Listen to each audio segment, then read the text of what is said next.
Este es Lucho, tu tía.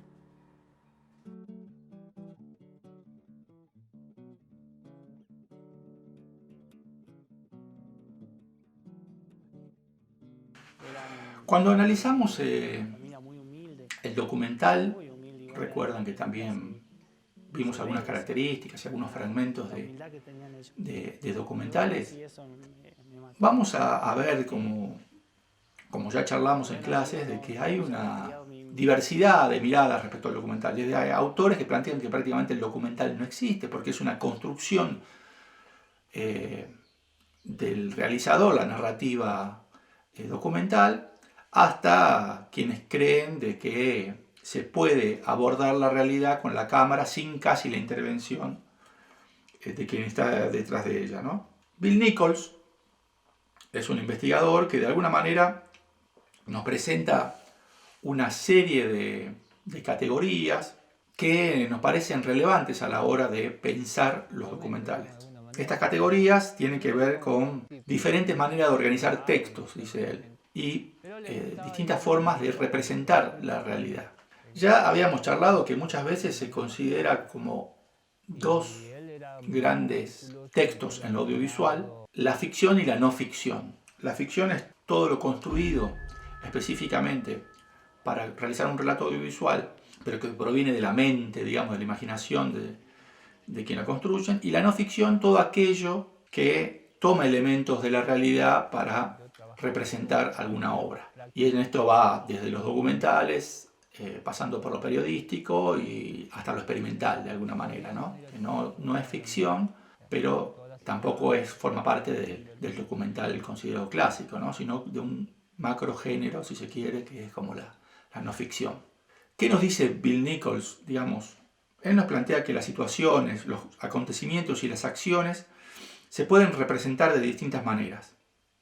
Las modalidades de representación son formas básicas de organizar textos en relación con ciertas características o convenciones recurrentes. Estas formas de representación, él identificó en un primer texto 4 formas de representación o modalidad. Uno tiene que ver con la modalidad expositiva, la reflexiva, la observacional, la participativa, y luego le sumó algunas otras, como eran la poética y la performativa. Si tenemos que describir, digamos, cada una de estas, él la relaciona con momentos históricos, ¿no? Aunque dice que no es que se quedaron ahí, sino que se solaparon y siguen existiendo hasta el día de hoy las distintas modalidades del documental. La modalidad expositiva es como la modalidad clásica, ¿no? En la que hay como una voz autorizada, en la que en base a una voz en off o textos nos va guiando por el relato audiovisual y es como esta mirada expositiva es como forma parte de esos documentales clásicos, ¿no? En los que la voz autorizada es la del realizador y nos informa sobre algún tipo de eventos supuestamente en base a la objetividad y la argumentación. Esta modalidad que surge a principios del siglo XX tenía que ver con disputar de alguna manera en esos inicios de la cinematografía la forma en que se estaban construyendo relatos audiovisuales a partir de la ficción. Entonces, bueno, como para tomar la verdad, entre comillas, se plantean este tipo de relatos de la modalidad expositiva. Vamos a ver, digamos, algunas características de algunos autores, como pueden ser Grierson o Flaherty, que son pioneros, pero después vamos a ver distintos autores que han transitado la modalidad expositiva hasta el día de hoy. La modalidad observacional, digamos, tiene que ver con la no intrusión del director sobre la realidad en la que está registrando. Entonces, estos documentales de observación, que pueden ser del cinéma verité francés o el direct cinema de Estados Unidos, lo que intentan es poner la cámara como si fuera un ojo que observa la realidad y el espectador el realizador no incide sobre el espectador, solamente registra imágenes y después en un proceso de montaje construye el relato audiovisual. Esta forma, que algunos consideraban de tipo casi etnográfico, digamos, ¿no? Porque el realizador observaba pero no incidía, no había entrevistas, no se preguntaba, no había una voz en off, no había textos que acompañaran la imagen, sino solamente el desarrollo de la acción que iba apareciendo en las imágenes era lo que nos iba mostrando qué iba sucediendo, y era esa la elección y la perspectiva del realizador. Esa modalidad observacional fue llevada a cabo por Jean Roach, por ejemplo, o Edgar Morin, ¿sí? Después se identifica una modalidad que él la denomina interactiva, aunque después le cambia el nombre, porque la interactividad después estuvo vinculado a otros conceptos, entonces él modifica su modalidad interactiva y la denomina participativa, y en la que de alguna manera ya él comienza a ver que en esta modalidad existe la entrevista, digamos, o se centraliza en la entrevista y en la relación entre el realizador y quien protagoniza el documental. O sea que esta modalidad interactiva también tiene que ver, digamos, con la posibilidad de que quienes forman parte de esa realidad a registrar integren el relato a partir de su testimonio y a partir de una interacción con el realizador, ¿no? Esta modalidad rompe con la modalidad expositiva, ¿no?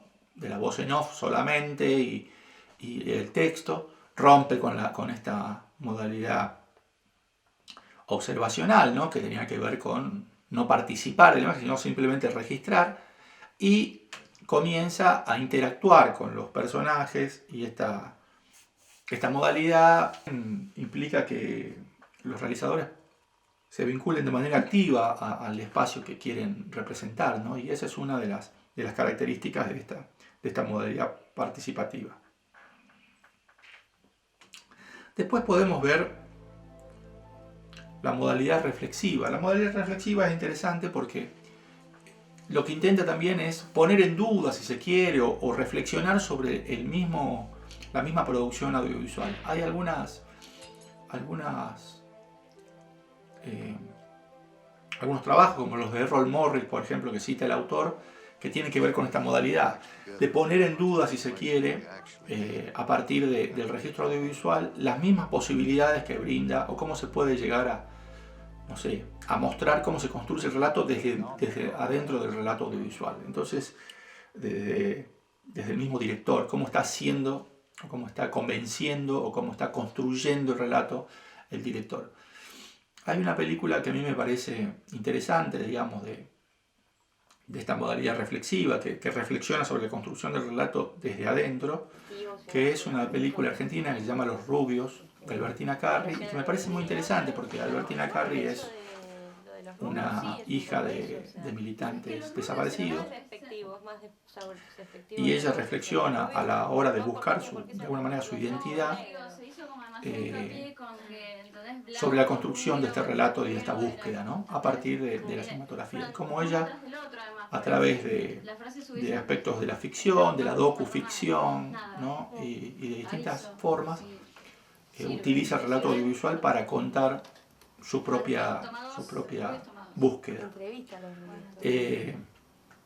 Estas modalidades, que fueron las primeras que planteó Bill Nichols, me parece que son como sumamente relevantes, son como los 4 grandes pilares sobre los que hay numerosos relatos audiovisuales. Después él incluye la modalidad poética, que es otra modalidad sobre la que desarrolla en parte su investigación, que tiene que ver con aquella modalidad que no tiene un desarrollo narrativo, si se quiere, clásico, esto de introducción, nudo y desenlace, sino que por medio de imágenes nos permiten despertar nuestra sensibilidad, como por ejemplo algunos cortos de Joris Ivens, como Lluvia, ¿no? O trabajos que apuntan a la belleza estética, si se quiere, de la imagen, y no así a cuestiones que tienen que ver con la estructura narrativa clásica, y ni el soporte de la información que poseen, sino incluye fragmentación, incluye impresiones subjetivas, surrealismo, ¿no? De alguna manera acompaña ese proceso que tiene que ver con las vanguardias artísticas del momento y digamos, toma elementos de la realidad, en este caso, dentro de las modalidades del documental, para mostrarnos aspectos que considera estéticamente relevantes el realizador, ¿sí? Hay distintas películas, digamos, que son interesantes en términos de esta modalidad poética y que en algunos casos también abreva o mixtura con las producciones y las modalidades experimentales, ¿no? Y por último, una de las últimas modalidades que suma Bill Nichols tiene que ver con la modalidad performativa, ¿no? Y con esta modalidad el autor plantea esos límites borrosos que van del documental a la ficción y cómo el realizador construye algún relato, también pasando por lo poético, por lo performativo, por la experimentación. No le interesa un relato realista, digamos, en la modalidad performativa, sino que juega con las imágenes. Y en ese juego y en esa construcción se establece una estética particular, que es lo que valora, digamos, el director en ese momento. El énfasis, nos dice el autor, está puesto en las cualidades evocadoras del texto y no en su capacidad de representación. Con esto también se acerca a las vanguardias artísticas contemporáneas, ¿no? Digamos, lo que hace Nichols con estas modalidades es desplegar los recursos de la narrativa y el realismo de una manera diferente, ¿no? Entonces, según estos ingredientes, nos va construyendo estas modalidades del relato audiovisual, en el caso del documental, y también lo que nos plantea es que por ahí en muchos casos no son puros, ¿no? Sino que en ese relato el director toma elementos de distintas modalidades. Puede utilizar una modalidad observacional, que en algún fragmento del relato aparezca una modalidad expositiva o participativa, en fin, esto podemos ir. Pero en términos generales, en el texto que ustedes disponen, la idea es tener en cuenta estas modalidades a la hora de pensar la narrativa documental.